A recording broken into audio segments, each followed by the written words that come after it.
Doctor ortho, अब दर्द भी घुटने टेकेगा। नमस्कार, मैं कीर्ति भारद्वाज, चैनल 4 न्यूज इंडिया पर आप सभी का स्वागत है। प्रधानमंत्री नरेंद्र मोदी ने सुबह 11 बजे आकाशवाणी मन की बात कार्यक्रम के जरिए देश के लोगों से सीधा संवाद किया। मन की बात कार्यक्रम के 132वें एपिसोड में पीएम मोदी ने कहा कि मार्च का ये महीना वैश्विक स्तर पर बहुत ही हलचल भरा रहा है। हम सबको याद है कि पूरा विश्व भूतकाल में कोविड के कारण एक लंबे समय तक अनेक समस्याओं से गुजरा था। सभी की अपेक्षा थी कि कोरोना के संकट से निकलने के बाद दुनिया नए सिरे से प्रगति की राह पर आगे बढ़ेगी, लेकिन दुनिया के अलग-अलग क्षेत्रों में लगातार युद्ध और संघर्ष की परिस्थितियां बनती चली गई। अब हमें एक बार फिर इस संकट से एकजुट होकर निकलना होगा। ये मोदी ने कहा कि दुनिया के जिस क्षेत्र में अभी युद्ध चल रहा है, वो क्षेत्र हमारी ऊर्जा आवश्यकताओं का बड़ा केंद्र है। इसकी वजह से दुनिया भर में पेट्रोल और डीजल को लेकर संकट की स्थिति बनती जा रही है।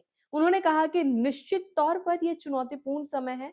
मैं आज मन की बात के माध्यम से सभी देशवासियों से फिर ये आग्रह करूंगा कि हमें एकजुट होकर इस चुनौती से बाहर निकलना है। पीएम ने कहा, मैं सभी देशवासियों से अपील भी करूंगा कि वो जागरूक रहें, अफवाहों के बहकावे में बिल्कुल ना आए। ये मोदी ने मन की बात कार्यक्रम में कहा कि देश भर के खेल प्रेमियों के लिए महीना जोश और उत्साह से भर देने वाला रहा है। जब भारत ने T20 विश्व कप में ऐतिहासिक जीत दर्ज की थी तो देश में हर तरफ खुशी की लहर दौड़ गई।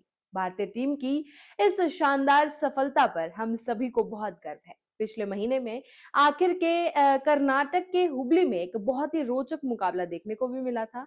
इस मुकाबले को जीतकर जम्मू कश्मीर की क्रिकेट टीम ने रणजी ट्रॉफी को अपने नाम कर लिया। इस दौरान पीएम मोदी ने कहा कि उत्तर प्रदेश के प्रतिभाशाली खिलाड़ी गुलवीर सिंह ने कुछ ही हफ्ते पहले न्यूयॉर्क सिटी हाफ मैराथन में तीसरा स्थान हासिल कर इतिहास रच डाला। वे एक घंटे से कम समय में हाफ मैराथन पूरा करने वाले पहले भारतीय खिलाड़ी बने। वहीं प्रधानमंत्री नरेंद्र मोदी ने मन की बात कार्यक्रम में मछुआरों का भी जिक्र किया। उन्होंने कहा कि मेहनतकश मछुआरों का जीवन आज कई तरह से आसान बनाया जा रहा है। चाहे बंदरगाहों का विकास हो या मछुआरों के लिए बीमा, ऐसी कई पहल उनके बहुत काम आ रही है। पीएम मोदी ने देशवासियों से फिटनेस और स्वास्थ्य पर ध्यान देने का आग्रह किया। प्रधानमंत्री नरेंद्र मोदी ने बताया कि जब देश के युवाओं की शक्ति राष्ट्र निर्माण में जुड़ती है तो इससे देश को बहुत बड़ी मदद मिलती है। इस दिशा में माय भारत संगठन युवा पीढ़ी को सकारात्मक गतिविधियों से जोड़कर राष्ट्र निर्माण में सक्रिय भूमिका निभा रहा है। पीएम मोदी ने माय भारत द्वारा आयोजित बजट क्विज का उदाहरण देते हुए कहा कि इसका उद्देश्य युवाओं को बजट प्रक्रिया और नीति निर्माण से जोड़ना था। इस क्विज में देश भर से लगभग 12 लाख युवाओं ने भाग लिया। इसके बाद करीब 1,60,000 प्रतिभागियों को निबंध प्रतियोगिता के लिए चुना गया। पीएम मोदी ने इनमें से कुछ निबंध पढ़ने का भी अनुभव साझा किया। पीएम मोदी ने कहा, ज्ञान भारतम सर्वे, जिसका संबंध हमारी महान संस्कृति और समृद्ध विरासत से है। इसका उद्देश्य देश भर में मौजूद पांडुलिपियों के बारे में जानकारी जमा करना है। इस सर्वे से जुड़ने का एक माध्यम ज्ञान भारतम ऐप है।